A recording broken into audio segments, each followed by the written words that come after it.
Howdy there, folks.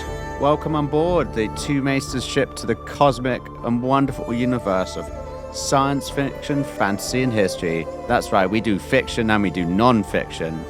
And today, we're talking about Shogun, which is, well, fiction but non-fiction. Historical fiction? Historical fiction, yeah, let's go with that. How you doing today, Josh? I'm good, thanks. A bit tired because I kind of rewatched the last 3 or 4 episodes of Shogun into the night because I was finding it hard to sleep. So I was like, you know what? We're talking about Shogun. Let me rewatch it. So it's fully on my brain, but also burned in with the sleepiness. Yes. No, I mean it is a fantastic show. It's one of those few shows where as soon as I finish it, I actually want to rewatch it immediately. Yep. It's so good. I'm also a bit wrecked as well. I was in Sicily last week and just haven't been able to sleep well since I got back because I was drinking Aperol Spritz every night. I don't know why it seems like such a cringy thing to say I drink Aperol Spritz, but it's just a great summer drink. Have you tried it before? Yeah, I've tried it. It is a perfect summer drink, especially when it's June into July, even into late August. It's perfect. Exactly. Why are we talking about that? We should be talking about sake. It's all about sake, which is hit and miss with me, to be honest. So, as you know, we've previously been talking about episode by episode in 2 parts. We did episodes 1 to 3, and then episodes 3 to 5, I think, or maybe it was episodes 1 to 2. I don't know. I can't remember. It's been a while since we've been filming. But today we're going to talk about episodes 6 to episode 10 because, well, it was the finale yesterday, and we just got to get it all out of us. Yeah. So let's start by diving straight into episode 6. So I'll give a summary and we can sort of get on with it as such. So episode 6, Ladies of the Willow World. So this one starts with a flashback with Lady Mariko. And when she first meets Ochiba, who's the mother of the Taiko's son and the heir of the imperial throne in Japan. So you're seeing possibly how Ochiba is against Toranaga slowly come forth, but you find out as episodes go on with these flashbacks. But you see that the key thing is Mariko and Ochiba are friends as kids. Yeah. Then go back to the present day. Toranaga bestows Blackthorn with an admiralty and a fief, which Blackthorn doesn't take well. He wants to leave Japan again, and Toranaga says nah. At Osaka Castle, the remaining 3 regents and their families have been taken hostage by Ochiba and Ishido under the pretense that there was a plot on someone's wife. Hiromatsu, who is Toranaga's, one of his liege lords, but also one of his best friends, somehow manages to escape. I mean, it seems incredibly easy to escape from a Japanese castle, but then again, maybe not so much as...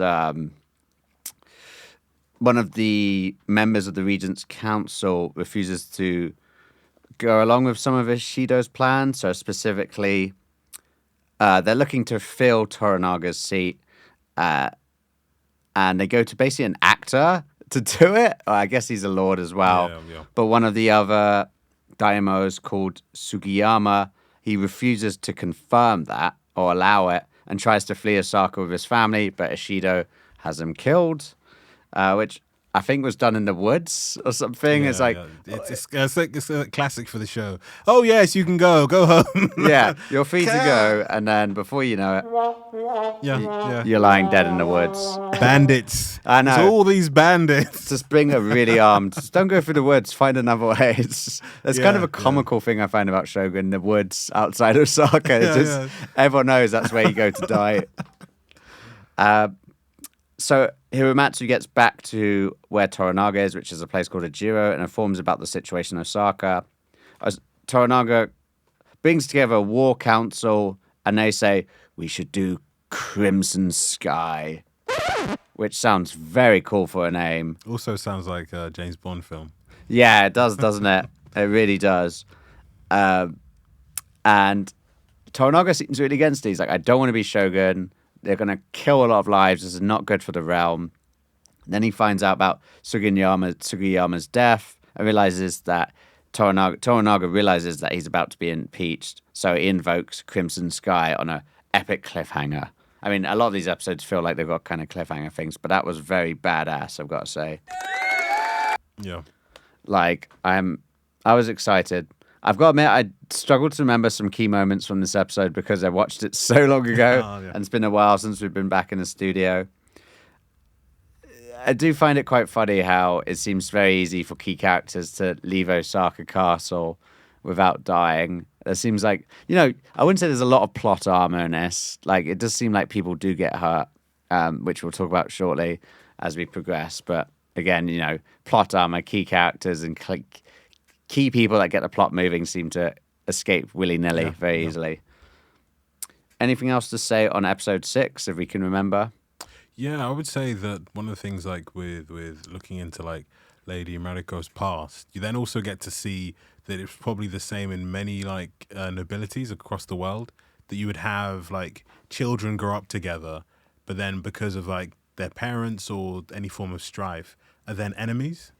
So then you then have to then end up fighting each other. When you were like, but when we were younger, we were technically friends. And, like, in this episode, you kind of see, like, why Mariko is in that situation. It's because it's either this episode or it's in episode 7, so spoiler here, that you find out that her father killed Lady Ochiba's father. Lady who Ochiba's seemed like father. quite a cruel man, actually, and he it seems that Mariko's father killed him for the good of the realm because he was a cruel man. Yeah, and she mentioned it in an earlier episode, or maybe I think it was episode 4. And then the fact that you kind of see, like, her father murdered her best friend's father, and then like that is like 100% awkward, and it's like ended a friendship, and you can kind of see, like, why, especially with the tragedy that then faced afterwards with her family being wiped out. You then see, like, the cold and, like, the veil she puts on of ice. Yeah, she has this look on her of just complete stone coldness, and you definitely see that when she's around Buntaro. Yeah. But it's really because she just wants to die. Like, she really has. I guess it's not maybe suicidal tendencies, because there's this weird thing about seppuku in Japan and dying with honor. And her poetry as well on it. I mean, I guess it sounds better in Japanese because you might hear more of the rhythm and rhymes, the rhymes and beats, but it's the words and, like, how bleak and cold and wintry they feel that I think is really beautiful. Lady Mariko, you'll always be in my heart. Anything else on episode 6? Episode 6. Thing is, for me, they're kind of, like, melded together. So did we especially see, with your late sleep? Yeah, like in episode 6, was that the episode also where the father then also speaks with the priest as well? And they discuss about trying to get... So the father tries to convert Mariko to Christianity, to Catholicism, is trying to convince I think bishop, I believe is his title, that he's trying to convince his boss, basically, to try and side with Toranaga. And then I think it's episode 6, and he basically says... Could be. It's better off to wait. His boss is saying it's better off to wait because we don't want to then show our hand and then things then capitulate. Exactly, and that certainly, in the next few episodes, that certainly seems that way. I saw such a great meme this week of, who's the guy who played Batman and Batman vs. Superman? Who was the actor? Oh, Ben Affleck. Ben Affleck. There's that famous meme of him where he's smoking a cigarette outside some building and he just looks really pissed off and stressed. There's this great meme I saw of literally, it's that Ben Affleck meme, but with Toranaga's face on it. It's like Toranaga at the end of every episode in Shogun, because it just seems like the shit hits the fan of Toranaga all the time. Like, you just really feel for him. Yeah, and even in the episode, you then kind of like get to see, like, the aftermath of, like, the earthquake.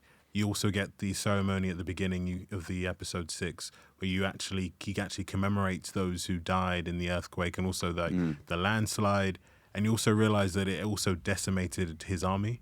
So therefore, he's screwed. I think it's in episode 6 where he says that they need to have an ally because they technically can't go up against the council. They can't go up against Ishido with the forces they currently have. So I believe this is when they send an envoy potentially to. He mentions that he would go to see his brother, to his half brother, and the weird thing is like back in those days, like the half meant so much. Really? Did it? Not from what we're about to say. I feel like in Game of Thrones or these medieval shows or medieval style shows, whenever European, Japanese, it doesn't matter. Whenever someone's like a half sibling, you know they're going to betray your ass. Some point. I meant as in it's like the half, because nowadays if someone says, that's my half brother, people think, okay, yeah, he's still your brother, but back then, and kind of like in Shogun as well, like the half is a huge distinction. Yeah. Like, we're relatives, but I don't know you like that type of thing. Yeah, exactly. I just would not trust. Honestly, it had alarm bells as soon as I heard it was his half brother. Because also just diverging back to like House of the Dragon, because then like basically both of the Princess Rhaenyra and then also Queen Alicent's children, they're also half siblings as well. Yeah, exactly. There's the evidence. Yeah. There's the evidence, folks. And you know what? In the modern world, in your life, in the contemporary world, like look around. You got any half siblings? They're coming for you. Watch your back. That's all I'm saying. Especially if they're younger. Yeah, I've got a half brother. I mean, I don't really know him, but I'll watch my back. He better watch his. So let's move on to episode 7, just for the interest of time. And funny I say that because this episode it's called Stick of Time. Cool. Tough crowd out there. So in 1554, you see a young Toranaga achieve his first victory in a battle against a warlord who commits seppuku and asks Toranaga to second him, which we find out means basically you're the guy that chops off their head after they spill their guts out, which you get a great up-close image of here, which is beautiful. I love how violent this show is. And just quickly, like, the way that they did it was so clever that he was preparing to go to war. The next episode, it's like they're shouting like, "Oh, hail Toranaga, the victor." Yeah. But they then don't show like the year until after they've shown that he's a child. So then you then start to think, wait a second, That's true. what's just happened? That. Has he just defeated them and now we're going to go in a completely different direction for the series? But it's like, no, you then see him as a child and then they say it's that far in the past. And also the fact that it seems like he was a gifted commander as a child, and he's probably been taken that, basically been a schemer and taken that throughout his whole life. And that's why you kind of then see why the council, especially Ishido, is like, he and must die. As well. Ochiba as well. He must die because he is a schemer and he's very clever.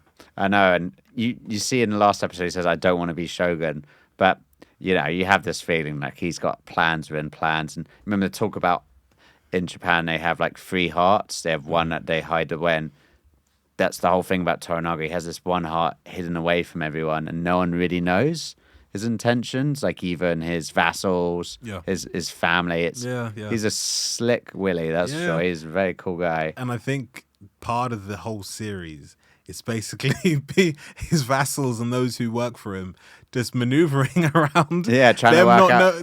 Them not knowing his plans, trying to then work out, okay, how do I not die based on what he's now going to do next. Exactly. And we'll find out shortly. So in 1600, Toranaga meets his estranged half-brother, Saiki Nobutatsu. I'm so good on the pronunciations this week. To discuss terms of merging their 2 armies to invade Osaka as part of Crimson Sky.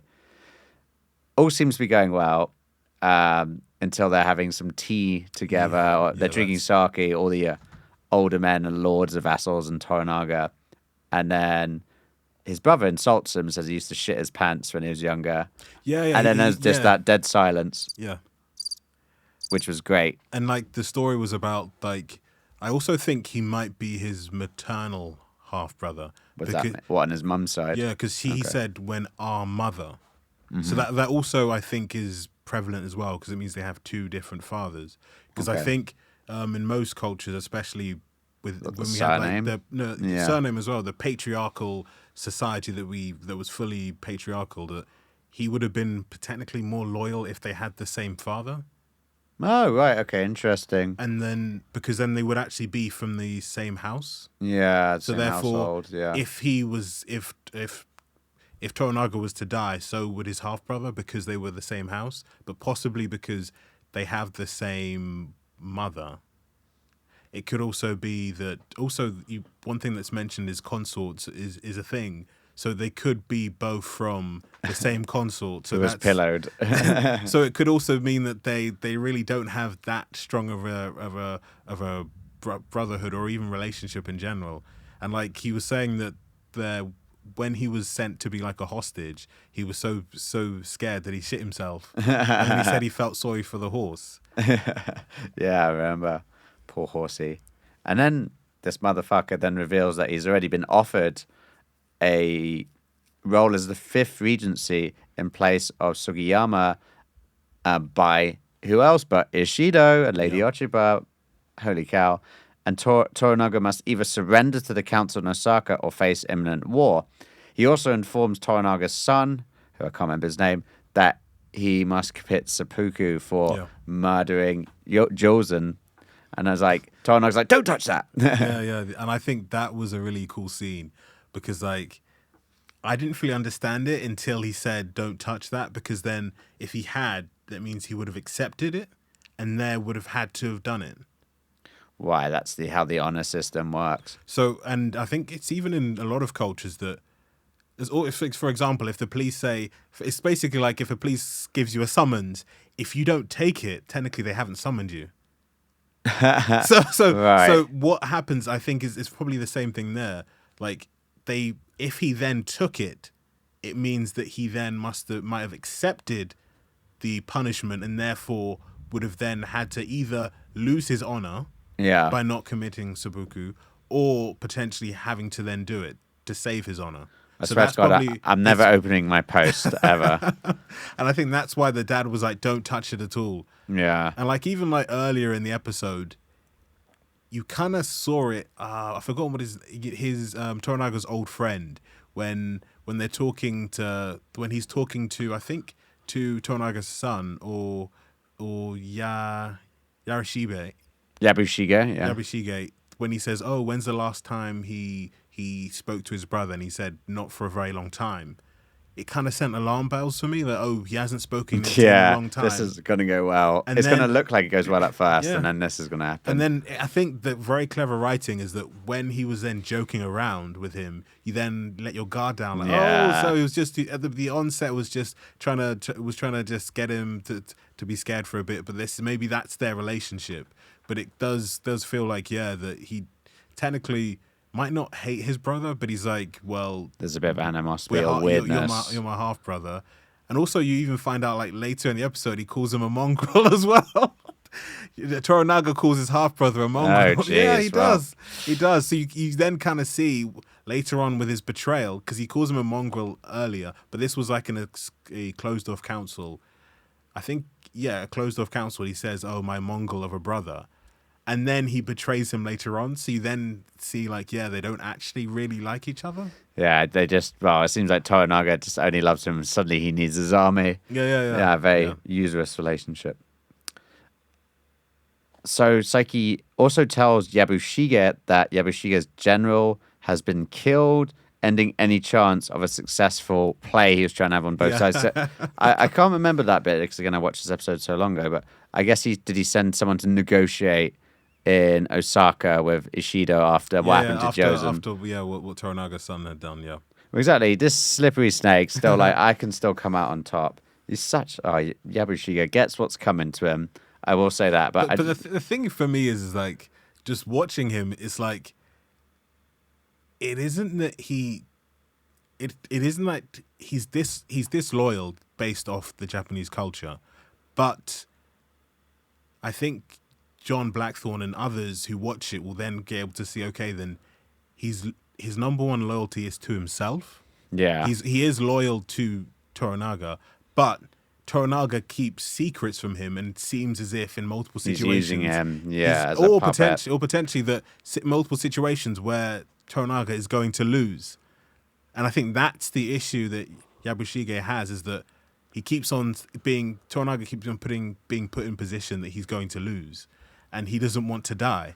But this is what I think when we get to the final episode as well, knowing what happens, I just wonder if Toranaga knew this all along and deliberately still looked like he was trusting Yabushige, still used him because I don't understand how, especially in like a feudal society where your word is your honor, and if you have no honor, you get killed. I don't know how Yabushige managed to slide and slip around so much. Yeah.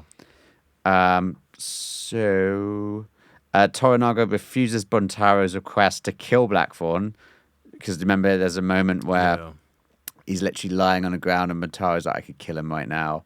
Like he hates him, and Toranaga refuses the request, and Mariko also requests to be allowed to die, which is so deep and intense. Like Lady Mariko is a very tortured soul, beautiful, so great with poetry, but she just wants to die because of the shame that her family has over them because of her father's assassination of the former leader of Japan. I guess it was former Shogun or former Taiko. So, yeah, really deep, man. And the soundtrack, again, the soundtrack in this show is so touching. These really deep emotional scenes that just get me like crying almost. I love it. Also, anything that Mariko does. Also, I think it kind of gave like Buntaro kind of like a small sympathetic vibe, because I think the issue for him is that he thinks by marrying Mariko, he saved her from death. Mm-hmm. But then if you see it from his viewpoint, he marries her, he saves her from death, but then she constantly wants to then die. Yeah. And then also then I think like the main issue you then have is that what type of like relationship could you have with someone who always wants to die and keeps asking him for permission to die? Like it's pretty intense. That is intense. Like imagine like marrying someone who keeps, and also the fact that she is his wife, but he basically, I know back then a man had control over his wife, but he has no control whatsoever. She can be called at any point in time by Toranaga to go here, there, or anywhere. And then also they have, that they also have a son together as well. That's true. Yeah, I actually forgot about that until the last or second to last episode. I was like, huh? Who's that guy? Yeah, I completely forgot about him as well. And then I think, and I think the messed up thing about it is that I think he's also jealous that Blackthorn, she's happy with him. Oh yeah, he's but not with Buntaro. And he's like, yeah, but I literally saved your life, like, and you've been this ice queen since then. So I think you then start to see a bit from his point of view, and also I think he also has like honor that keeps him in line. Like unlike Yabushige, who basically his honor is on his sleeve, and anytime that it serves his own better interest, he can get rid of his honor. But I think with Buntaro, he could have come up with any excuse to kill Blackthorn, find somebody else to kill him, but didn't do it because he was honor bound to his lord, who was Toranaga. Yeah, exactly. They literally don't let their emotions get to them. They have to function on this honor system, and their daimo's word is final. Yeah, 100%. A thing we've actually not mentioned is the pillaring and the best consort in all of Edo, which I think that happens in this episode, or maybe the episode before, when Toranaga recognizes that there's some awkwardness. Episode 6, because when he gives him like the fiefdom, when he gives him like the command, the chief admiral of the ships, he basically, John is like, yeah, but I just want to go back home. I'm tired of this shit. I want to go back home. Yeah, and he's like, and then he's like, once he's left, it's then Toranaga tells Mariko then to find there's a shadow over you too. Yeah. To he basically says get him laid. and also be his translator. And I was like, wait, what? That's so messed up. And I guess Toranaga, I always suspected that maybe Toranaga knows that Mariko and John have something going, but I don't think so. I think he does, and I think he's using Really? that to kind of control John. John as well. Possibly. I think that's one of the overarching themes of Shogun is working out and not being sure of exactly how much Toranaga knows and how he bends the wind to his will, as such. But anyway, yeah. John must think it's so weird that he's now been like offered the finest consort in all of Edo. Oh no, Izu. Yeah. For pillowing, and he's like, "This is so ridiculous. I keep getting all these promotions that I just don't want. I just want to leave this country." And now I can't even be with the woman I really love. I know she's married, but now I'm being given this consort. And that's just such a weird scene. So strange with the tea house. And also the bargaining as well was hilarious when Mariko goes to the owner of the tea house, and she's basically bargaining, and like she asks the owner of the establishment, is like, I want 400. I forgot. Oh yeah, and the then money. She's like, no, 100. And he said, for that price, I would have bought all the tea in the tea. Yeah. I only want one specific blend, I think she says. But then she negotiates it to 300. Wow, I mean, Lady Mariko is very skilled. She speaks, Portuguese, but I say in speech marks because, they do English in the show. She's good, skilled negotiator. She's Latin a samurai warrior as well. She also speaks Latin as well. Does she? Yeah. Oh, I did not know that. Because later on, and earlier on also, when she's doing her prayers, it's in Latin. Oh, okay, I did not know that. I go back to the most highly sought after consort in Izu. They also pay for that's for like a week for Lord Toranaga's brother. It's like something to sweeten the deal, which is just like but I guess that's how things are done like back then. I think also in Europe as well, but Yeah. like I guess it's weird. Oh, and that was the funniest thing as well, when after John comes back after pillowing the most highly sought after consort in Izu, he says, "The way you treat your prostitutes is with utmost respect compared to back home." This is true. Does he say that to Mariko or something? But it was the funniest thing. But as funny as it sounds, it's a weird thing because these, I guess, they're consorts. Maybe there's more to them than just being prostitutes, as it was back in Europe. But I guess in this society, they have quite a high place once they reach a position. But I also wonder if in European society there was something similar as well. Possibly, I don't know. I think, because like...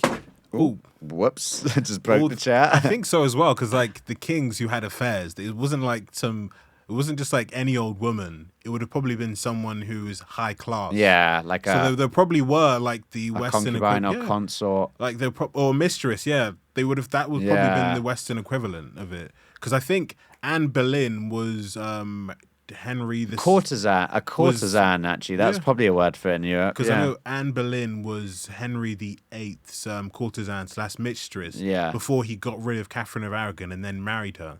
Ah, I see. Yeah. Yes, so possibly, I guess John Blackthorne from his lifestyle doesn't experience any of that back in Europe because he's like he's not a rich man. So, but perhaps the nobility have something similar. Again, maybe it's different in Japan as well. Who knows? If you can afford that sort of stuff. So Toranaga informs his brother of his intention to surrender and declares there will be no Crimson Sky despite protests from literally everyone around him. Yeah, his whole council. Yeah. And then Kiku, I think, who's his son, and Nagakado conspire to kill Seiki in his tea house, which is cool. It's like, get that asshole. Kiku is the best courtesan in all of Izu. Toranaga's brother Saiki attempts to flee the ambush, but trips in a tea house bond. Nagakando, who actually I can confirm now is Toranaga's son, attempts to kill him, then slips in the rock and cracks his head. And it's like, God damn it! Because the thing is, as soon as he slipped, I was like, he's gonna die. As soon as I saw the slip, I'm like, he's gonna die.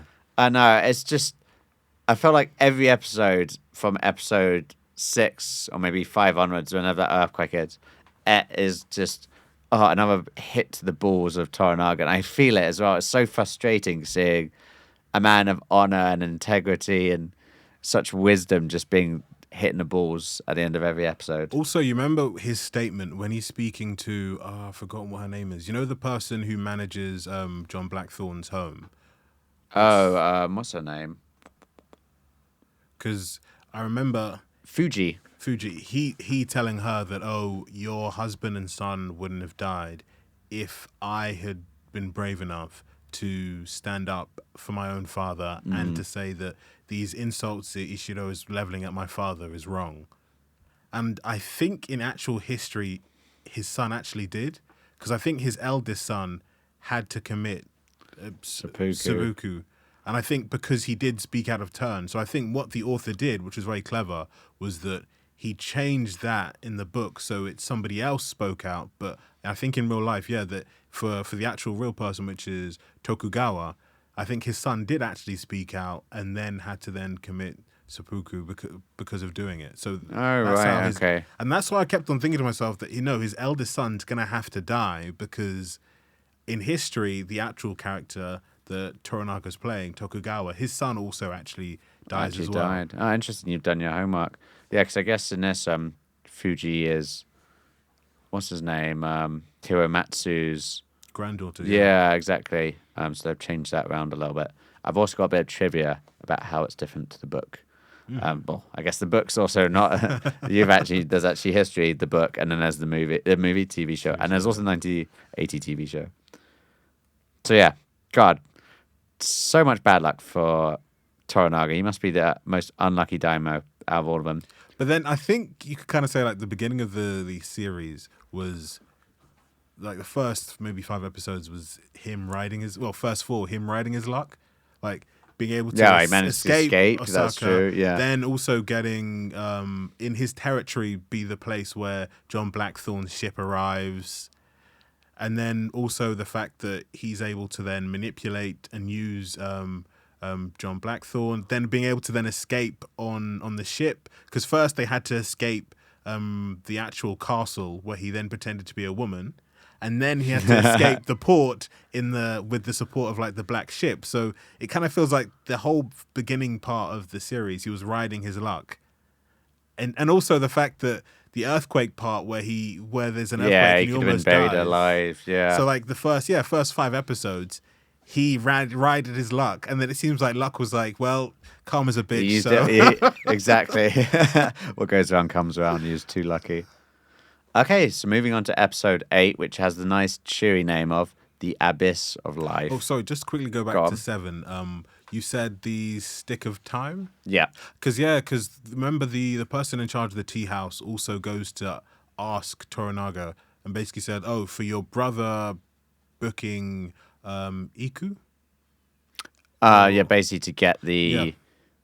She asked if she could build a new tea house, a bigger one. Yeah. And like she asked for like a stick of time, which was basically a stick that they lit. And then by the time that ended... she had to then... Conversation's done. Yeah. And give her proposal. Yeah, and it's funny because we'll touch on this soon, but he's like, thank you for this distraction. I think it comes in... Yeah, thank you for this distraction, but he's like, I have no plan. She's like, I know you've got a cheeky plan under your sleeve. And he's like, no, I don't think so.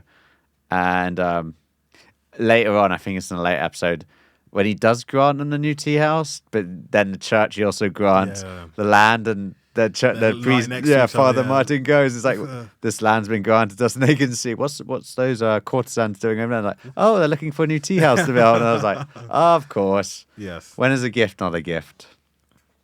So The Abyss of Life, episode 8. Toranaga and his army travel to Edo to prepare for Nogakando's funeral, his son, and 49 days of mourning.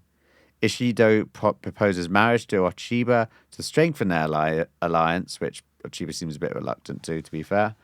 Alvito suggests to Toranaga that he should ally with Ochiba and overthrow Ishido. So Alvito is the name of the priest, is I think Alvito Martin.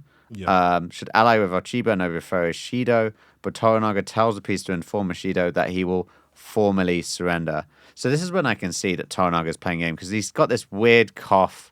Suddenly, he's looking sad, mourning for the loss of his son. Sickly, unwell. But I think he's putting that cough on. He really is, isn't he? Because I'm pretty sure in scenes when he's just talking one-on-one to people, he stops that cough. It's just when he's in court in front of his vassals. But yeah, interesting seeing Alvito Martin come and step in and try and help. Especially he came without the approval of the church as well. It was his own initiative. He actually seems like a somewhat good, honourable character in it, especially with what he does in the end for Mariko, but we'll come to that soon. It basically tells the priest, tell everyone what you see here. So basically tell everyone that I'm coughing and weak and ill and depressed and that all my vassals are, falling apart. But Taro seems to have turned over a new leaf and invites Mariko to a tea ceremony. Yeah. And it's like, oh, has he turned over a new leaf? He's still a wife beater. Let's not forget about that. But he seems to be trying to be a good husband. And interesting, this whole tea ceremony thing, I guess it's another insight into Japanese culture, because it's where they go to an actual special place for it. And there's where you sit and how the husband makes it and how they chat and discuss stuff is really interesting. I've never really thought about that, but I guess pouring tea is such a interesting thing in Japanese culture. Like when you go back to episodes before with the most famous courtesan in all of Izu pouring the tea in a certain way, and Lady Mariko points out that she's studied a long time how to pour tea in a perfect way. Interesting. I really like when I'm making my builder's tea with a really cheap tea bag. I'm just plonking that stuff in a bit of milk, 5 sugars. I don't care. But I guess there's something quite calm and restorative about watching someone pour tea, maybe. But anyway, big deal in Japanese culture. And Butaro, it seems to be going well. And Butaro proposes out of outrage at just Toranaga's unwillingness to do anything and just give in to his fate. Butaro suggests to Mariko that they commit seppuku together, which seppuku, I don't know how to pronounce it, which Mariko refuses, and quite a sad moment because Mariko turns around and says, you think this whole time that I've been wanting death? Really, I've just wanted to be as far away from you as possible. And she walks out, and the soundtrack, again, what an amazing soundtrack. And you actually feel sorry for Bintaro. And I think specifically the word she said that even though she wants death, she would live thousands and thousands of years if it meant to not die and to be with you. And damn! Oh, damn, girl! Oh, damn! And the fact that, and then at the end, they're both crying, and I think that's when he realized that, and I think the ways that she said it was so poetic. Was I don't love you, I've never loved you, and being with you's been awful. But she put it in such a way that it straight to the heart, Yeah, Lady Mariko, she cuts deep. And some of these words are that is an insult. Damn. I know that was a cut, and I like this episode because there's some really deep emotional moments in it. One of those being just seeing Buntaro cry because he's such a strong, powerful warrior who just at the start of the series seemed like a grumpy asshole who beat his wife. But you see a more vulnerable side of him come out, and you see him cry a lot. And this is one of those scenes. But damn, yeah. What I love about this show? Those emotional moments, with the soundtrack, that really get to me. It's not even just the fight scenes, which are also cool, but just moments like that are beautiful. And when Mariko talks about mindfulness and poems as well. Blackthorn visits his former shipmates to say, because he's basically a free man now. He's like, let's go, let's get the hell out of here, let's get the ship. But he just sees their scum. And one of his shipmates called Salomon confronts him about his piloting decisions and blames him for everything that's happened. And then I think John Blackthorn accidentally beats him to death. I wouldn't say accidentally. I would say more in a fit of rage. In a fit of rage. Because I think, and I think to your point, the priest is I think one of the unsung like honorable characters. 'Cause Yeah. when he speaks to Blackthorn when Blackthorn's free, he reminds him like, you're going to see your friends dressed like this. To try and say, but you need to change into European clothes to then go see them, because then they'll say, yeah, good point. what have you done? But he's like, no, yes, I am going proudful. I am going like this. And then he goes there, and then that's why he's like, take off that skirt. Also, he's drunk, but he's like, yeah, like, you're one of us. You're not one of them. Why are you dressed like this? And then he's like, oh, yeah, you wanted to be this special Englishman, the first person to go through the Straits, to be this known explorer, to sail the new world. And you really could have just taken us home at any point in time, and was basically saying the Spanish and Portuguese ships that you said was tailing us, that you said was chasing us, how do we know it wasn't you lying to try and show off your abilities, and to basically show off that, I'm the first British person to land, English person actually to land British, good point. Cause didn't exist back then. The first Englishman to land on Japanese shores. And then that's when he tries to yank his clothing, and then that's when he pushes him back, and then he hits John, and John then hits him, and then John's like, you know what, fuck it, hits him again, and then again, and then again, and again, and then has to then run away. And I do quite also like that. It's weird that John's gone from being the barbarian to literally just swearing and not being able to communicate with people and just being a pain in the ass for all the Japanese people he meets, to when he's now transitioned to when he meets his former crewmate, and his crewmate's drunk, he's like harassing a Japanese woman. And even the Japanese staff who have been like looking after them say, we'll be very glad for them to be gone. You can sense that feeling of John's transitioned, he's now got that weird perspective where he's between two worlds, and he can really see what's wrong with his old ways. And I think that's another thing, like, if you're halfway between two, it's kind of like he knows he's not one of them, but now he knows he can never go back to that anymore. Yeah.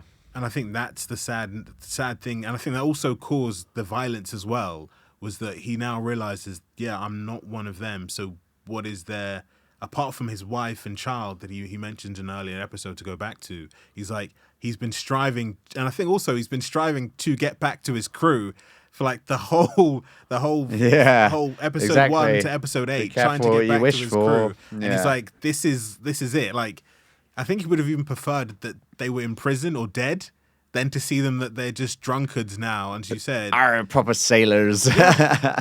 Yeah, could imagine. It must be weird being in prison in a country you've barely heard of, never been to, and I guess even the alcohol there, you'd be like, what the hell is this? It's like sake. But yeah, it is interesting moment there. John really gets some sense of perspective. So what else happens? Visits former shipmates and accidentally I think he kills him. Blackthorn then offers his service to Yabushige, who initially refuses, which was interesting because I thought Yabushige's turned over a new leaf as being very honorable despite the circumstances. Dion suffers a stroke. Before she dies, she begs Ochiba to end... so that's her mother, Ochiba's mother, to end her hostilities and release the hostages, and also warns her of Ishido, saying he's nothing. I love how everyone just shits on Ishido and says he's just a boring bureaucrat. Yeah. And I also think... Didn't he mention earlier in one of the earlier episodes that he came from, like, low beginnings? What, Ishido? To get where he is? I believe so. So he's manipulating his way up, basically, yeah. And also I think, like, one of the things that they did, I watched a video just concerning the different, like, the class system within Japan, especially during this time period. And one of the things that started to happen later on was that, I think probably similar to what's happening in Europe, that you had, like, the knights were the people just under, like, the counts, dukes, earls, and kings in Europe. And very similar in Japan. But what happens is the merchant class started to then gain more influence because people wanted merchant goods. So then money was then, it wasn't brute force or strength. Money started to play a key figure into it. So you would have, like, even though technically, like, merchants shouldn't be able to move up into the samurai class. Mm-hmm. You would see it because of the great wealth that they had, and at times they New would money. and they'd also then be able to then give like a daimyo or potentially like an actual. You even saw it here that a house that's so prestigious that's lost money will then marry their daughter off to an up and coming merchant to basically he has now ties to this nobility and now they have money to then build up the house again. And you see these landed aristocracy and landed gentry sneering at them because they hate this prospect of these people that have made something for themselves, but also don't know how things are done and how they should act. Like you see it in a lot of movies, like Titanic, for example. There's a woman on it who's based on someone in history who I think oil tycoon, or she inherited, her husband died and she inherited his business or something like that, or they just struck oil and she's like called new money and all the upper class people of like, old money sneer at her. So I guess you can see that here, people with lots of money, people who have made a name for themselves from small beginnings are sneered at. Also, just one quick thing. Another thing that happened in America, I think, like Rothschild, the Rockefellers, I think they did it as well. Also Vanderbilt, like rich Americans were marrying into like British aristocracy. So they've got that something. Yeah, so the rich people have this aristocracy because like Rockefeller, who I think at one point was the richest man in America, maybe the world. I was just reading up on his story. Like he was dirt poor. Like his father was really came from nothing. His father literally was. I think it was a family of maybe 7 or 8, and his father was like a snake oil salesman. Basically, was rarely snake oil. It was rarely, basically, like would go from town to town trying to say, "Oh, this thing can cure this or this." You know, you should never trust a salesman trying to sell snake oil. and the funny, no, it's a term. It's a term for people who these who come up with this potion miracle elixir. Yeah. And that's why they call them like snake oil because it's basically all lies. So his father would basically go from town to town. So basically, him and his brothers and sisters were raised by his mother, and then he then went to school and then worked because he was the eldest. Mm-hmm. But what helped him was that he bought land that had oil, and then that just caused him to skyrocket. And because America was like at the time finally discovering like how oil was, the government were like throwing millions and millions of dollars at people who would go out west, find oil, and then the government would give them loads and loads of money for contracts. So he made it rich by finding oil on a plot of land and then getting paid by the government to look for more oil. There you go. Home of the brave, land of the free. That's how you make it an American dream. Yeah. And then like bringing it back to Shogun. So I think that's what I think Ishido is, and I think that's why they look down upon him. And like Toranaga, his family has been previous shoguns, generations. Yeah. Well, perhaps Ishido isn't the bad guy after all, and it's just all been framed in a different way. Why are we not on Ishido's side? And funnily enough as well, with his permits. I was watching it, and my sister was like, I've heard about this show. Like, and she was like, I think, isn't he the good guy? And I was like, wait a second. Toranaga, is he the good guy? No, he's not. Like, are we the bad guys? and I was just like telling her that no, like it's basically a show of people who want to get power. At least with Game of Thrones, you could say the Starks were the good guys. Yeah, you'd say so. They didn't want power; they just wanted the North for themselves. And you could also say that who else would you say is a good? Tyrion was a good guy. Until he was pushed to kill his father, that Tyrion was a good guy. You could kind of argue... But then publicly he looks like a bad guy. Yeah. The idea of kinslaying. You could also kind of argue that Stannis was a good guy, but he was a good guy until he burned his daughter alive. Who would do anything... to get to power, yeah. And also, I think the issue with Stannis was also that he would do anything to do the right thing. So if it was to kill his daughter, if it was to burn Mance Rayder, if it was to Gendry, to have him being burnt as well, like do your means justify the end? That's the thing, and that was his downfall. Yeah. But like with Shogun, it's like technically, is anyone a good guy? Like not really. Well, especially when you get to the end and we see what Toranaga's secret plan was the whole time, and just what it costs to get to that as well. a great, absolutely amazing scene when Toranaga meets with his vassals for them to redeclare obeisance to him, that they should stand down, they won't fight, they will allow him to Yeah. surrender. And they all just can't believe it. Hiromatsu does a big speech and like, I will not allow this, I'm your friend. And he turns around to everyone and says, I'm going to commit seppuku because I will not allow this. I cannot live for this. But I want you all to believe in Toranaga, even if he doesn't himself. And I'm like, any minute now, Toranaga is going to turn on something. Stop. And you can see Toranaga is actually like emotionally broken by that. Yeah. But Buntaro is crying as well. Like Buntaro is having emotional overload these past few episodes. You do feel sorry for him a lost bit, don't his you? wife and then lost his father. Wow, he did his wife's side of the things definitely wasn't helping. Oh my god, yeah, I forgot. Hiromatsu's his father, isn't it? Yeah. Oh, Yes. oh. Yeah. Oh, that is rough. Imagine having to chop off your father's head. And also, you remember their son is also in, I think, Osaka as well as one of the hostages. As one of the hostages, yeah. So like. Yeah, you're really stuck in all of it. But imagine watching your father disembowel himself. And he also, remember, he had to cut off his head. He had to second his father, remember? Yeah, exactly. That's what I'm saying. Oh.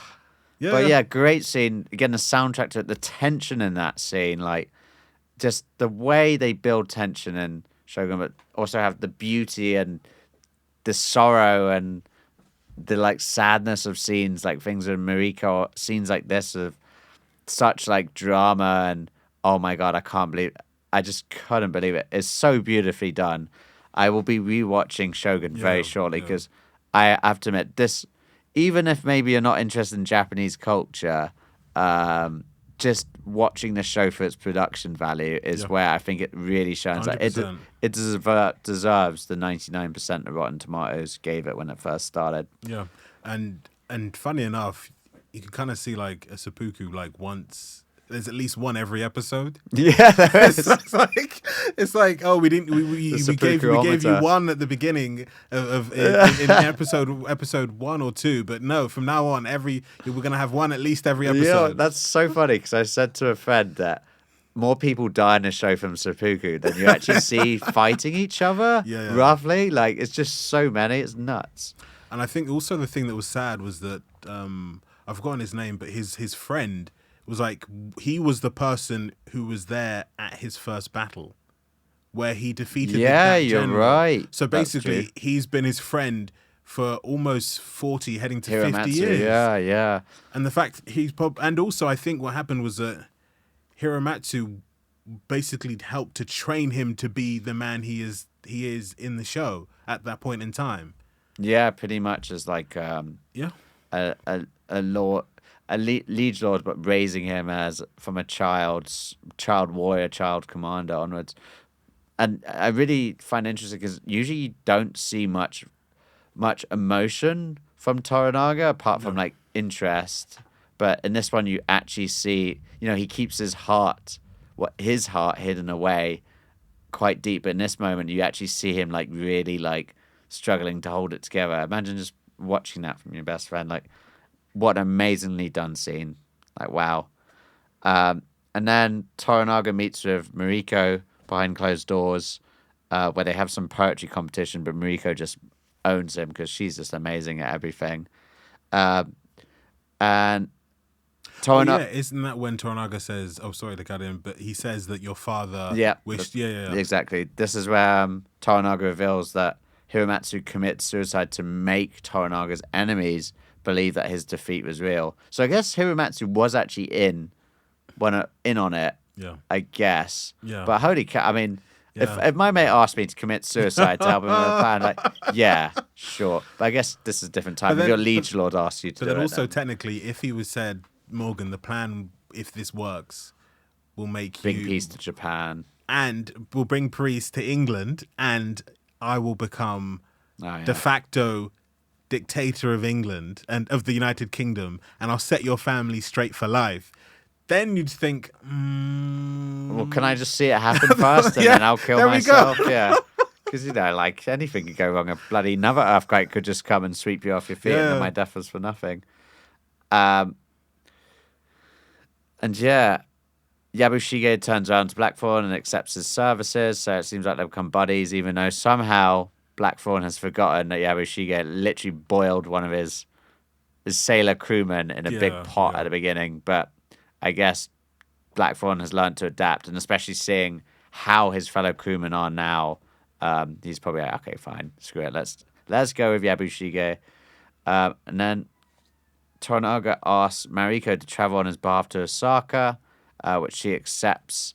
Next morning, at the resting place of his son, Toranaga thanks his son and Hiramatsu and vows not to waste the time they bought. Yeah.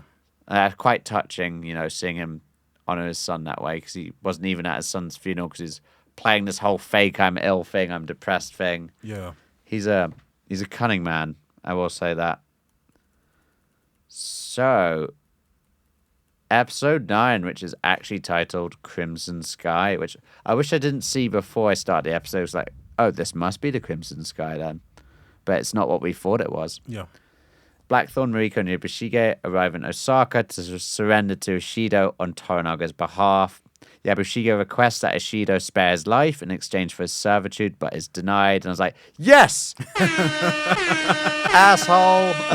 Suck on that one. But as we'll see, that's not the case.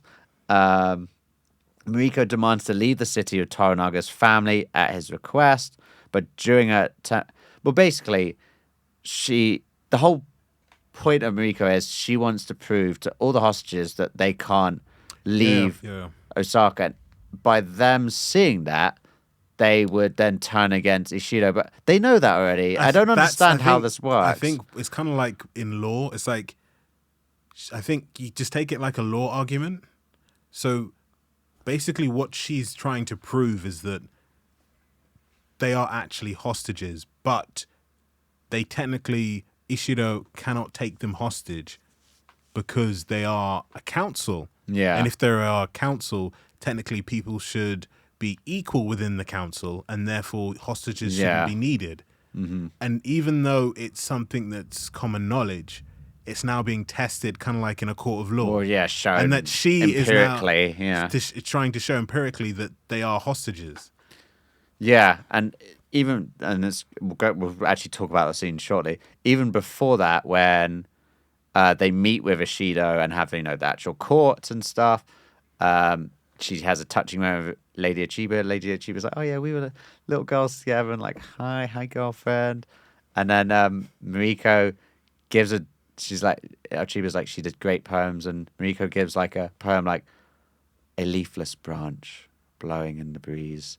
And like the funny moment that she does, like, nice, but a little bleak. Jeez. Yeah. And then Mariko has such a badass moment. I can't remember, she says, was like, I am samurai. I am the daughter of my father who destroyed the last Taiko. Yeah. Because she's after Yabushige and John basically walk in and they're like, yeah, we're here to swear fealty to you. And I brought the John with you who can help you with your cannons. And he's like, yeah, but technically I don't really need you anymore. So then they move to the side, and that's when Mariko comes in and then says, I'm here to collect the I think 2 of them might have been Toranaga's wives, and also the baby and the child, which was also his son. Maybe which also they didn't really explain early on, because I thought that was his older woman who was his first wife, I guess. I think so, and then the second woman is concubine. I thought the second woman was his daughter, and that was his grandson. And I was like, and then realizing it, looking back, and I was like, you could have explained it. This ain't Game better. of Thrones, bro. They're not like the Lannisters or the Targaryens. Like, come on. I mean, I don't know. Maybe they were. I don't know much about that part of Japanese history. And then she was like, oh, my lord has told me to come here, say that he is going to surrender, and then I will leave, leave so that they can also pay their respects and that they can leave. And he said, nope, the council has said no one is leaving without a permit. And she said, okay, then if they're not leaving, are you saying that they are being coerced and have to stay? They're being confined here. And then he said, no, we did not say that. And then basically she went, as you said, all badass, and was saying that I'm descendant of samurai. She is actually samurai, apparently. And that her family have been samurai for 1,000 years. and that and basically saying that if you do not, but she made her declaration, if you do not permit me to leave, that she will then commit seppuku and then die. And I was like, damn. Yeah, damn. She's like on fire. She is a very strong character. I love her. Great poetry as well, if a little bleak. And yeah, Lady Ochiba sort of, well, discussing with someone else points out, or I think she's discussing with Ishido that if she's permitted to leave, then all the other families will leave. If she doesn't leave and commits seppuku, then all the families will rise up against him at the absolute dishonor it's called. And I'm like, wow, honor and face is so important here that literally someone could just commit suicide because they weren't allowed to leave. Yeah. And that will cause people to take such upset that they will physically bear arms. Yeah. And like, also the fact that John then goes to her and says that you shouldn't do this. You shouldn't do this for Toranaga. And then and then she replies and says, oh, that life and death are the same. And then he said, yes, but one is permanent. And then later in the conversation, I've just forgotten what was she saying? She said that a death can be more important than a life if done the right way. The right way. Man, this is Crimson Sky. Like, I think that was the plan of Crimson Sky all along. Yeah, I mean, cool episode. And the scene when, she makes a move to make a proper show of leaving, going to the gates of Osaka. You got the armed men then. She's got her men around her, the samurai in the armor. And the guy's like, I will not let you leave. You also see like the skill difference. Oh, yeah. The samurai. Oh, well, you know when 2 seconds, 2 dead. Yeah, you know when she's like, she turns around and said, like, you won't let me pass? And he's like, no, we will not let you pass. And he's like, she turns to the samurai's like, blah, blah, blah. Please kill him. And it literally just straight takes out cuts through his hands and stuff. Like, badass. And then puts his sword back. In 2 seconds, 2 people dead. So cool. So badass. But unfortunately, the inevitable happens. They get shot down by archers and they're just outnumbered. But such a cool fight. And even Lady Mariko takes out a naginata. That's what that spear type weapon's called. And puts up a really good fight. I don't know how she does it in those clothes because they're not designed for movement and stuff. But she puts up a good fight. And you also see her, in the flashback, you also see her training as well. Yeah, you do. You do see her training, yeah. And we also even forget to mention that you see flashbacks of her in the winter trying to die and escape from everything when she was younger because this is just the nature of her. She's such a tortured soul despite all her many achievements and skills. And she can fight, she can speak other languages. Crazy. So crazy. And also, just going back, when she had the conversation with Toranaga, that she basically, when he basically tells her that, oh, your father had so many hopes for you, and he even said to me that if only you were born a boy, and she said, yeah, then why did he marry me off so poorly? And he said, the reason he did so was to save you, so you're so far away that you wouldn't then be killed, and also that you could finish off his will. That's a good point, yeah. Well remembered.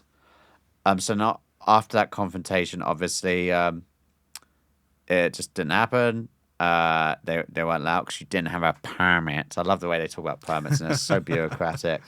Well, they do call Ishido the bureaucrat. Yeah, exactly. Tell you, man, bureaucrats make it to the top. Ochiba then meets, so Mariko declares to everyone who's watching from the walls, like all the regents and stuff, and John and Ochiba, who's like there with a big hood overhead, that she'll commit seppuku at sunset. Mariko then meets with Ochiba. Mariko brings John along for some reason, and John's just standing there awkwardly and just doesn't know what they're doing. She asks him to be her second. But that's before that. Yeah. This is when she meets Ochiba. Ochiba's trying to persuade Mariko not to kill herself and trying to like say we're friends and stuff, but Mariko refuses. And this is the Crimson Sky thing. So they're trying to persuade Ochiba to basically not support Ishido. Yeah.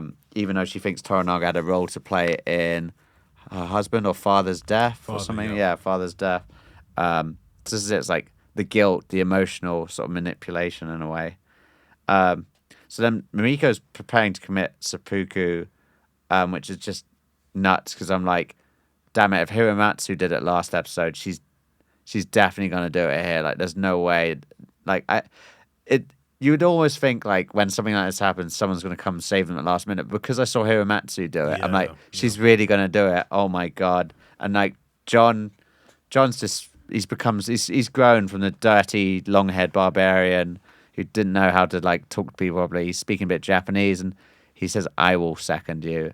And I bet if he was going to second, he wouldn't know how to do it. He doesn't know it, and you never seen him train with a katana. He'd fuck it up. Yeah, and just remember them talking, Toranaga, and when he did his first one, he said it took like 9 times to cut off. Yeah, exactly. Like, that would be awful for her. It would be awful for him as well. I'd be so traumatized. Well, I mean, for both of them, I guess, but yeah. And then at the last minute, like literally last minute, Ishido comes in with the permit. Like, here you go, here's your permit. Thank you. Have a nice day. Yeah. Wow, permits, eh? Then later that night, again, that was a very emotionally charged scene, but on par with the Hiramatsu scene in the last episode. Yeah. Later that night, Blackthorn comes to Mariko's room and they profess their love for each other. And damn! Oh, yeah. Get it on. Yeah. Get in there, Blackthorn. Ishido, somehow through one of his servants, speaks to Yabushige and says, "Okay, I'll take you up on your offer. You'll need to allow an army of shinobi to infiltrate the castle. Just open this door." Are shinobi ninjas? Yeah. Ah, okay, cool. That's why in like Naruto they're called shinobi. Ah, okay, interesting. I guess because I always expect them to wear completely black, but in this they're wearing like dark blue and stuff. But I guess, maybe that complete black thing is just a specific group of shinobi. Yeah, exactly, as opposed to like this. But still cool to see ninja. And I also found it cool, like the lead guy, when he sees Yabushige, that he does the thing on the shoulders. Yeah. I was like, what does that mean? Is it timing him, like timing each second? Ah, okay. What, for the infiltration? Like that's how they do it. So when he first saw him, and I think he pulled him to the side. I think he did to basically say that we are the people from that Ishido has sent. So let's start. Because technically, I thought it was going to time because I thought he called in the rest of the group. Oh, okay, afterwards. I thought he was timing it so to do a staggered approach or something. True. Maybe. Also, I think one other thing the show does show is that you do get to see like ninjas versus samurai. Yeah. And then you also then see that ninjas can't really. Once everyone knows that they're there, the ninjas don't. They're screwed. Yeah. You're right. Yeah, exactly. They go around stabbing people. I don't know if it's the intention to, because remember there's like a child and a woman that you see, they're like one stands over them whilst they're sleeping, but they choose not to kill him. They're obviously targeting specific people. Yeah. And I think the idea is that Yabushige thought that they were there to take Mariko and stuff alive as opposed. And probably kill Blackthorn, kill the other attendants that Toranaga had given Mariko as well, and then potentially used her as a way to find out Toranaga's plans. And also, I think, what would be the point? Because you've already given her a permit, so therefore, if you then... it kind of then makes you look even worse. I know. You can't just throw around permits like that, that's serious. The bureaucracy it took to Yeah, exactly. God damn it, is there no justice in this system? I love it how literally like they're fighting off the shinobi and John Blackthorn just gets out his big ass pistol and like bang, like easy. You can just see how like gunpowder weapons have their true advantage over just melee combat. I guess bows might still be useful because they've got a faster rate of fire. Whilst reloading a musket takes a while, but yeah, nice one, John. Amid the chaos, Blackthorn, Mariko, and Yabushige and Toranaga's consorts lock themselves in a storehouse, but after the shinobi set up explosives that blow open the door, Mariko willingly stands in front of the door to defy Ishido and is killed by the explosion, horrifying Blackthorn. And like, damn, it's like, I thought she was gonna live. I really thought. We also missed out the part where she goes to see the priest and asks for like absolution as well. Yeah, that's a good scene. And also another thing when Blackthorn's talking to one of the Catholic daimos. Yeah. And then the daimyo starts speaking in Portuguese to him or in English. And he's like, oh, snap. No, there's a lot to mention here. This is why going through 5 episodes is tough. But yeah, Yeah. she dies, and I was like, ah. Yeah, I was like, yeah. damn, I thought she was really going to live. But then I guess this isn't Hollywood, you know? This isn't like a happy ending for all, which is really sad. But this is Crimson Sky. And now, And also, I think yeah, go on.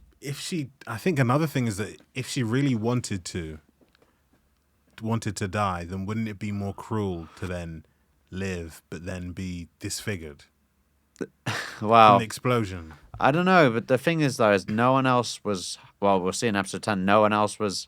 Well, I thought John Blackthorne was blinded at first because his eyes Yeah. looked weird, and he has those visions of himself being an old man with those same eyes, but well, apparently not. I mean, he's a bit injured, but maybe because Lady Mariko stood there, that And the saved people. majority of the blast then hit her. Yeah, or maybe it was never that case, and she knew what the whole purpose of Crimson Sky was, and she was ready to consign her life because she wanted to die anyway. And Toranaga's like, well, you could be Crimson Sky. So episode 10, A Dream of a Dream. So in the aftermath of the Shinobi assault, Mariko is buried, and the council votes unanimously to declare war on Toranaga. This is what I find weird. Like, none of the council are like, how could this happen? Suddenly Shinobi show up and kill him, and they all go. Shido's like, this must be Toranaga's doing. Like, and like the council just goes along with it. Like, what a bunch of spineless assholes. Like, it seems almost obvious that Toranaga would have ordered it, but yet no one will go against it, and they will happily believe that it was Toranaga's doing. But I also think, like, what if it secretly was, you know? But then Ishido asked a favor of Yabushige to let the shinobi in, so Yeah. that's just clearly not the case. But God, these council members are so dumb, or willingly are afraid of Ishido. Yeah, but I And think yeah, also especially that he's got the heir on his side as well. And I think that's the key thing, that if you have, and I think that's what I keep on forgetting her name.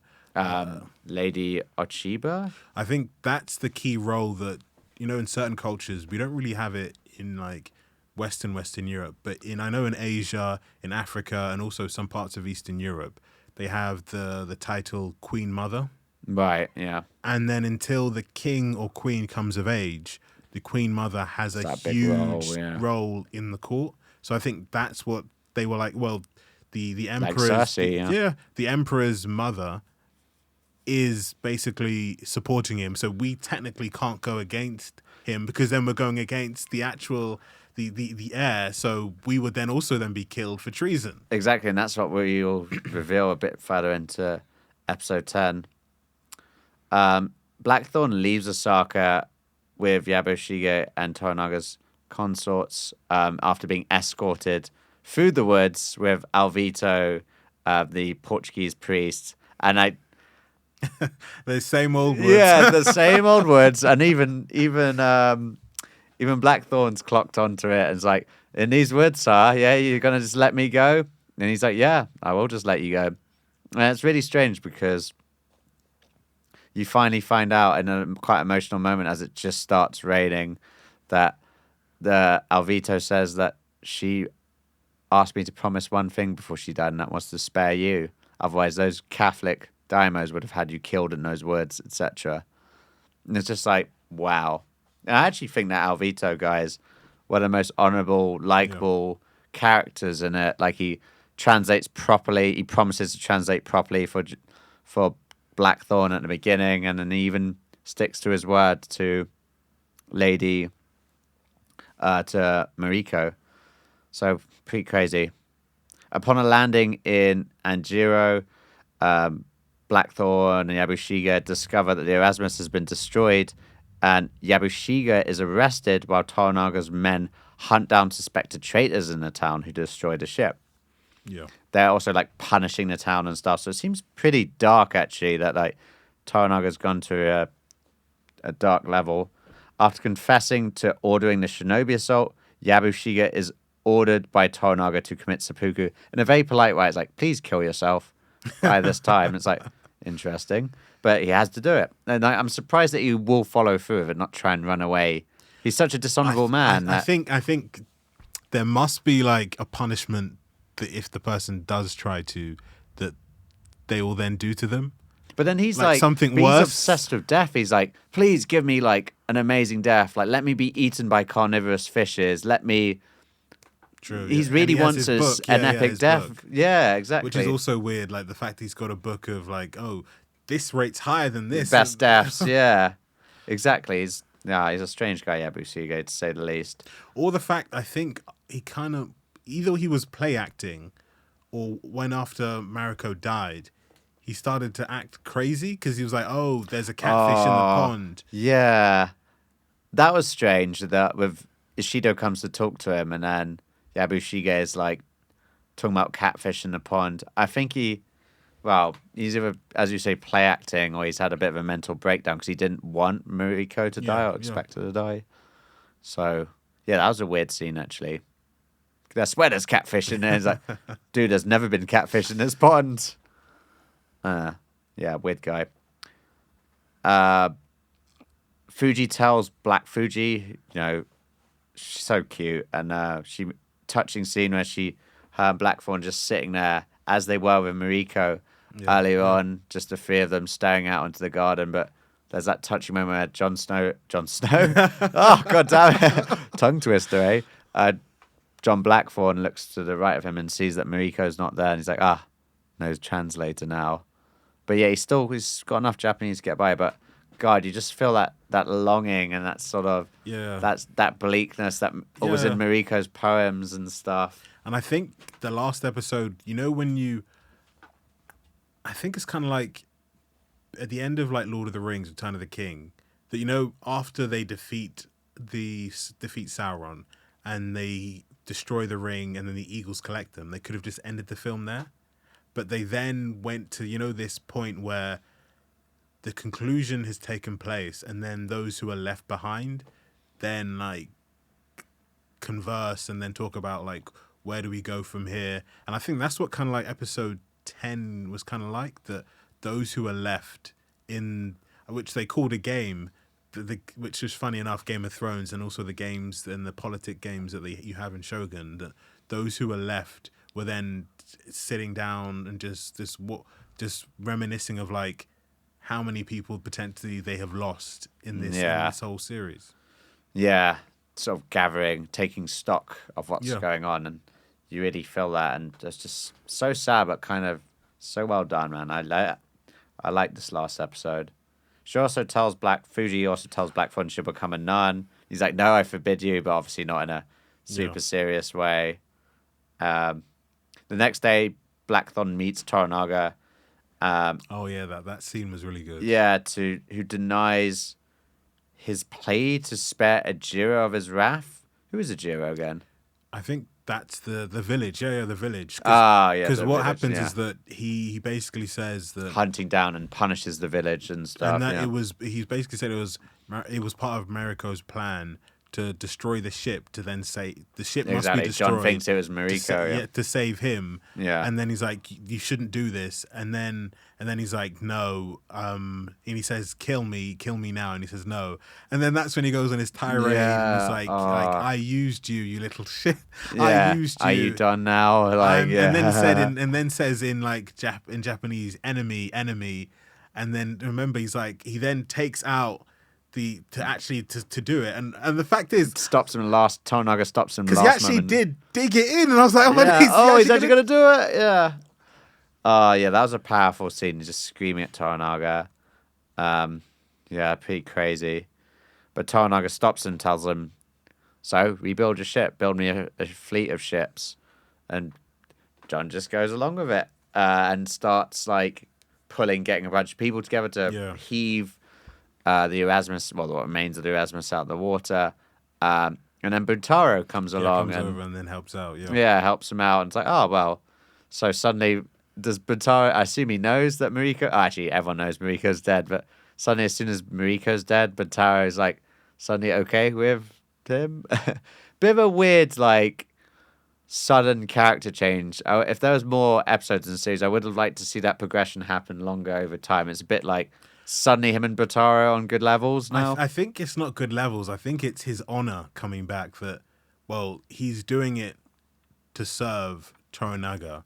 So even though I might not be okay with him, it's still pushing forward Toranaga's goal. Fair enough, but lazy writing. I would like to see that more episodes, and I've seen that more. And then Yabushige goes to meet Toranaga to basically, because Toranaga will be seconding him for the seppuku. And like Yabushige's in awe of Toranaga because he's like, "What is your plan? Like, tell me. Like, finally tell me. I'm a dead man. Who am I going to tell?"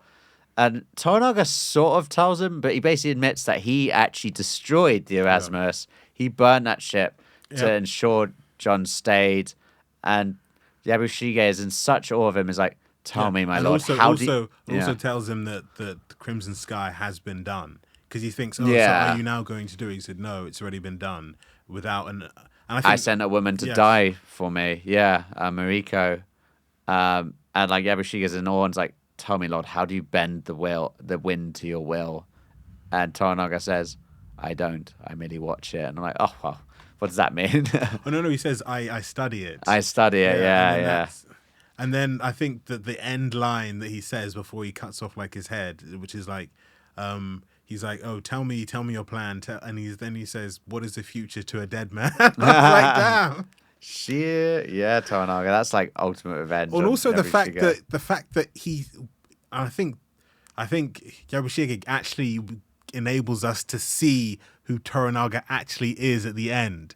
That at times we think he's like this innocent man who's trying to do well, trying to do good, downtrodden and honorable. And then we also see, is he then like a person who wants to, like a lovable character who wants to push through to then bring about great change to Japan. But then we just see him at the end, and all we see from him is like a person who's just as power hungry as Ishido. Exactly. And basically says that the only reason I keep John Blackthorne around is because he makes me laugh. I need a distraction. And I was like, wow. Yeah. So not because of his cannons, not because of like his ship mastery, not because he saved his life twice as well. It's because he only keeps him around because he finds him funny and he needs a distraction. I was like, wow. Yeah, wow. I know, it's so nuts. But you see this other side, this power-hungry man who wants to be shogun. He says in a way that will ensure peace and stability. And I guess we kind of agree with him because we know history and that the Tokugawa shogunate brought a long period. And it lasted up until, I think, Meiji Restoration in 1860. So when the shogunate was abolished, And then the fact that he also then mentions that he also has a plan. He also mentions his plan against Ishido, and that he knows that some of the actual council members aren't going to support him, and he's been scheming behind his back, and then the fact that you then see actually this guy is like a power hungry person who we've tried to put a label on as the good guy because he's the main character. It's like for me, like, because I watched like the TV series Rome with Julius Caesar. Mm-hmm. I always saw, and also the fact that Julius Caesar was like immortalized by Shakespeare in Julius Caesar, and also the fact that he was killed and stabbed in the back. That I think people have kind of like, myself included, think of him more of like a sympathetic figure.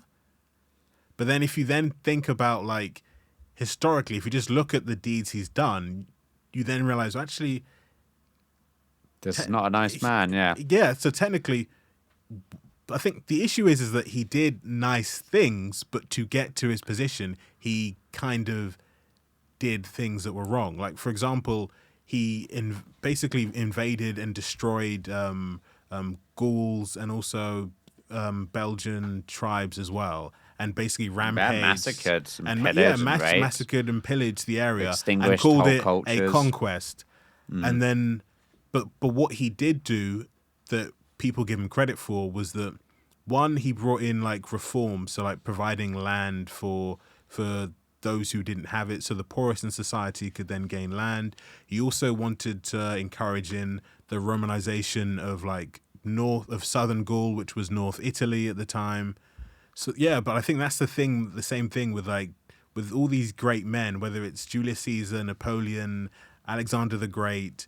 I think if they we kind of start to think because they won that to some degree that they were good people, but then we then look at their deeds and we're like, no, that they're just as bad as everyone else. They were just either smarter, more skilled, or at times just had luck on their side. Yeah, exactly. And everyone's shades of grey. Some people are more evil than others, but people get into positions of power. They don't keep their hands clean. Yeah. They get there and manipulate. And that's what we see Toranaga as at the end of the day. Ishido's an asshole because he just keeps insulting and manipulating everything. But so is Toranaga. He's doing it in his own way. And in the end, that's his plan, that because of this Crimson Sky and what's happened with Mariko, that Lady Ochipa will desert from Ishido's cause. And at the Black Battle of Sekigahara in 1600, in real life, Ishido lost and was killed in battle. So, but then, how would he know that's going to... How would Toranaga know that's going to happen for sure? That he got a letter from Ochiba saying she won't stand by him, but it's like, how does she know that's going to happen? Yeah, and I think also the fact that if the shoe was on the other foot, would Toranaga have granted the permit? Permit? As in, if you mean Ishido would have granted the permit? No, I'm saying if Toranaga was in Ishido's position and Ishido was in Toranaga's in position. Yeah. But also, and actually, no, because he actually then wanted to stop them from leaving anyway. So it's fine, yeah. Wow, I mean, I'm sure they both have their own permit issuing systems. We'll do a deep dive on that soon. But I think you could kind of say the only two honorable characters are Mariko and the father, the priest, because his superior is only there for his own specific benefit. All the other characters, even like John, was there for his own benefit and was trying to find the best way to manipulate the system to then either come home or potentially to use his station to then fight the Portuguese. He's on his own side, Spanish. Exactly. And then you also realize in the season later on, in like episode 10, he's like, because when Toranaga was asking him like, what about your war? And he says he calls it a small war, and it's like, he's like, what's the point of it anymore? Like, I'm in the other side of the world. Like, why should I really care about fighting the the Portuguese and the Spanish on this so far outside? And even the fact that he's like, who am I even going to be doing it for? Will I actually even be able to go home? So what is then the point of fighting the Portuguese and the Spanish? Yeah, exactly. And I guess Toranaga burning near Erasmus has convinced him to actually stay, give him a purpose, rebuild that ship, and then build a fleet. Yeah, and the fact that he tells Yabashige at the end that he said that, and then if needs be, once he remakes the ship and makes my fleet, I'll burn it again. Yeah. And then by that time, he would have outlived his usefulness. I was like, wow. Yeah, he's cold. He's like, funny that when he's actually like talking to a condemned man, he will reveal his true heart, and he's a cold motherfucker. Yeah, Toranaga, but great, and very then, cool. And then you also realize, like, in history, like, how many people, when they came to power, how many dead bodies followed their wake? How many lies, how many manipulations did they do? I know I would say shocking, but the more and more you watch TV shows like this, or you find out about people in history, you realize it's like a very, very dirty slope to the top, and no one's hands are clean. Yeah. So on a lighter note, do you want to hear some cool trivia about the show? So the actor that plays Toranaga, Hiroyuki Sanada, is also the producer of the show. So, it's great when someone is a producer of a show and puts themselves in a title role, because they're like, yeah, I want to star on this show. I put my money into it. Weirdly enough, the entire show was filmed in Vancouver, Canada, starting from 2021. So when they originally got the rights to start filming the show and redo it, it was 2020. And then March happened, and then COVID happened. And the production team envisaged that, it's very hard to envisage anything, but they were like, it's going to be very difficult to film in Japan in the future. So they just decided to do it all in Vancouver and Canada. One thing they were very clear on is they wanted this show to seem as authentic as possible. So whereas they couldn't film in Japan, a lot of the stagecraft, a lot of the armor, a lot of the outfits and yeah. stuff are very detailed and intricately woven with Japanese culture, as well as the dialogue, the stuff they talk about, Yeah. some of the ceremonies, such as the tea ceremony, the acting, that theatrical show you see in it with Ishido. They have tried their best to stay true to that. And there's more Japanese spoken in this than English-Portuguese. And a big difference with the book is from the Anjin's perspective. It's from John Blackthorne's perspective. So it's more, his views and stuff. Whilst the TV show, at least this one, I don't know about the 1980 one, gives the Japanese characters more agency. There's more of Mariko in it. There's more of Toranaga in it. So it's not just an Englishman's perspective, I guess they were feeling quite guilty about the Vancouver filming thing. Yeah. They said they had intentions to film in Japan, but because of COVID and when filming took place in 2021, are just too many restrictions. Unfortunately, but still, it looked great. Yeah. And I think one thing that's also nice about Canada, I think they also did Vikings. Vikings was filmed there as well. Oh, really? Yeah. All these historical shows in Canada, I guess they've got access to all that nature that back then there'd be abundance of before the Industrial Revolution. I mean, I've got to admit, this has been a fantastic show. Like, out of 10, how would you rate it? I'd have to give it a 10. I think the music, the writing, the cliffhangers are all brilliant in the show. And I think also the fact that it didn't try and fall into the trap of happy endings. Yeah. And it didn't try to fall into the trap of it didn't fall into the trap of like, this is Toranaga's cause and we're going to bring him to the forefront. And it didn't fall into the trap of, this is like, for example, like The Last Samurai with Tom Cruise's character, where it's like, this American in Japan. Oh, I don't get this. Oh, I don't get that. Oh, why is this happening? It was more of like, this is happening and John Blackthorne is around these events that are taking place. Less of, I'm John Blackthorne, this is what's happening, and this is my perspective, which I really actually preferred, because then there were a lot of it where he wasn't even in the scene, which then gave us a better understanding of Japanese culture, gave us a better understanding of like what was life like at that specific time. He wasn't the main character, he really was a side character. You could even argue some characters like Mariko, Toranaga, it's really a story split between three people there, because obviously you got Toranaga and you see it, love him, but Mariko's role in it as well is so instrumental and such a cool character as well. Great poetry as well, if I must say. And I think also the way they ended it was brilliant. That's like ending it like with an Emperor Sidious laughing like, I'm now in charge. Like all these people died. And I think like, did he? And I think for me, you then think like in the past that when people would then die for like revolutions, or people would die for movements, or die for, like, for example, to put like Henry VII on the throne when he was fighting against Richard III, that people would be happy to throw their lives knowing that they're doing it in support of.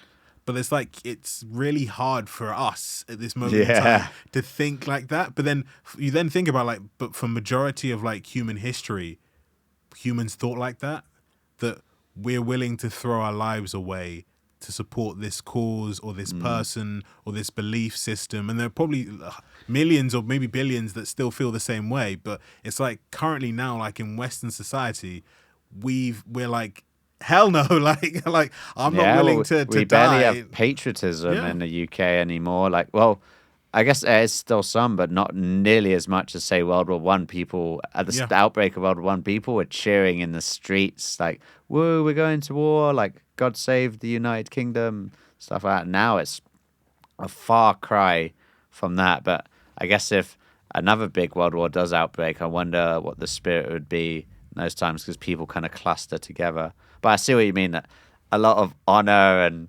and holding people in power and such high self-esteem has really eroded away a lot. And And I think to your point, World War One really got rid of it, because after World War One, because going to World War, it was like for King country and St. George. And like after World War One took place, it was as if people who'd come back from the war, there was a growing sentiment of like, why the fuck did we go to fight in Germany? Why did we go to fight in Belgium? Why did we go to fight in France? Why did we go and die there for a cause that we didn't really, you really didn't need to? You told us we'd be back by Christmas, but this went on for 4 years. Yeah. So like even straight after World War One, the royal family was at its lowest. And at that point, people were believing that the royal family could have been removed from power. And I think that was the change point in history, that because how barbaric and how many people died in World War One, that it was like, because like it was so sad, like sometimes like villages. Sorry, go on. Like villages of young people were wiped out, that no one else in that village came back from the war who went out to fight. And I think that's kind of like changed the perspective on it. Yeah, I guess so. I think that's all we've got time for today. We're going to have to end it there. But thank you so much for listening, viewers. It has been a very intense episode talking through 5 episodes of Shogun. But Yeah. if you haven't seen Shogun, well, I don't know why you would have got this far listening to this podcast if you hadn't seen Shogun, but it is a fantastic TV show. I really recommend watching it. And please, again, the usual spiel. We're part of the Pick Up the Mic network run by our wonderful overlord Jeffrey. If you've listened to us and you want to hear about professional development, mental health, or if you want to hear about some science fiction and fantasy, keep listening. We're the Two Maesters. You can give us a subscribe just by clicking the subscribe button. You can find out about the notifications as well by clicking that. And if you really like us, you can give us some gold that we can use to forge our own empire. Excellent. It's been lovely having you here, folks. Goodbye. See you, folks.